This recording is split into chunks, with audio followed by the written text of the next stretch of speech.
Assalamu Walaikum. Hello friends, how are you? Welcome back to my another video. In this video, I am going to show you how to insert letterhead only from the first page in Microsoft Publisher. Let's get started. Firstly, we have to open a Publisher document. Now we want to insert letterhead only from the first page. Go to the second page, then click right button on our mouse and select Insert section.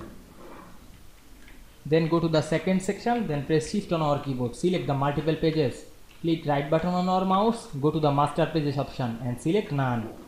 Then we check this page and we can see we insert letterhead only from the first page only very easily. I hope you enjoyed the video. Please like, comment, share and subscribe my channel. Thanks for watching.